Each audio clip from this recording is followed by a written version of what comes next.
Hello and welcome to this podcast. If you don't know me, my name is Steve Kramer. I've been coming to Holy Trinity for nearly 16 years now, and I've been involved in all sorts of things, including preaching reasonably regularly. But I'm probably best known simply for being the husband of the wonderful Pippa.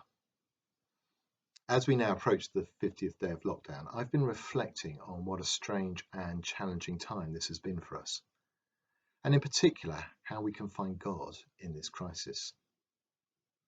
It can be hard at this time to see the hand of God in the eternal. COVID-19 has brought into sharp focus the fragility of life, the apparent randomness of when affliction can strike, and our powerlessness to do anything about it. But it can also be hard to see the hand of God in the day-to-day. This lockdown has raised questions around purpose, direction, and following God's will. I know I'm someone who is quite task-orientated, who finds as much of their sense of purpose and value in what they do as in who they are. And that creates a challenge because at the moment I can't do very much. I've been lucky enough to have a big project to work on, but with that largely finished, there's come a sense of anticlimax. I've felt a bit like the characters at the end of the old Spike Milligan sketches, whenever he'd run out of jokes and couldn't think of how to end a scene. He'd simply get all the characters to stop, turn to the camera and start repeating, "What are we going to do now? What are we going to do now?" And as I reflected on those two challenges, how to find purpose and meaning in both the eternal and the everyday, my thoughts turned to a book I was reading just before the lockdown began. That was this book. It's called Sacred Fire by Ronald Rolheiser. And I can honestly say it is one of the best Christian books I have ever read. In it, Ron Rolheiser, who's a Canadian Catholic priest, sets out a vision for a deeper human and Christian maturity. It's a challenging, wise, very human, very readable, but also very godly book, and I can't recommend it highly enough. Towards the end, Ron very helpfully summarizes much of his thoughts in what he calls 10 commandments for the long haul. And the 10th of those commandments is simply this: stand where you're supposed to be standing and let God provide the rest. He tells the story of his cousin, a talented athlete in the prime of his life, who died suddenly in a terrible random accident.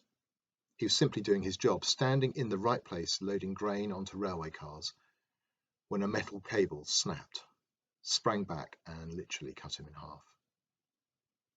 But Ron goes on to say that as tragic and sad as that was, his family found some comfort because his last days had been good. His last touches had been warm. Just a few days earlier, he'd dropped in to see his mother. They'd had a lovely lunch together, hugging and kissing before he left. He'd also taken his younger brother on a short trip to watch baseball games together.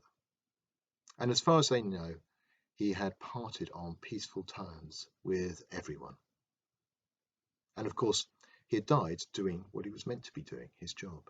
Indeed, had he not been there, then someone else would have been, and they would have suffered his fate. So as plain and as undramatic as it sounds, Ron suggests that this ultimately is all any of us can do. At the moment, many of us are confronted by both the precariousness of life, of our own potential mortality, but also the lack of purpose and challenge in the everyday. And we could respond to these twin threats in one of four ways. We could shrink into a fearful, timid shell, too scared or depressed to do anything. Or we can rage against it with a hedonistic, eat, drink and be merry, for tomorrow you die kind of attitude. Or, as some Christians are prone to, we could fly off into an otherworldly, over-spiritualized view of life that denigrates the realities of the everyday and abdicates our responsibilities to others. As they used to say, we could be so heavenly minded that we're no earthly use. Alternatively, we could just see this as simply an invitation to be faithful, to try to stand wherever we're supposed to be standing, and to do so in warmth, love, duty, and enjoyment. As Paul reminds us in Ephesians 6:13, we are to put on the full armour of God so that we may be able to stand our ground. But after we've done everything, we just stand. And this is a time for us to just stand wherever God has put us, and to simply love, care, be kind, pray, encourage, bless, and support those around us. It's a time to keep our touches warm.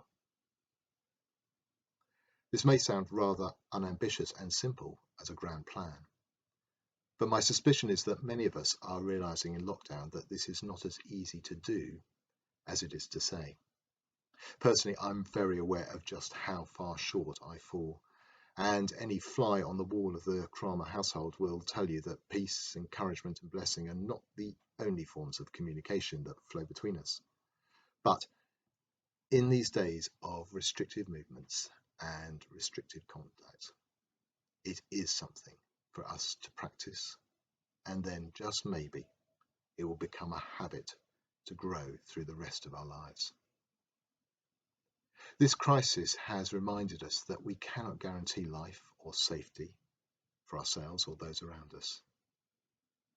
But growing in maturity is learning to accept this with trust rather than anxiety.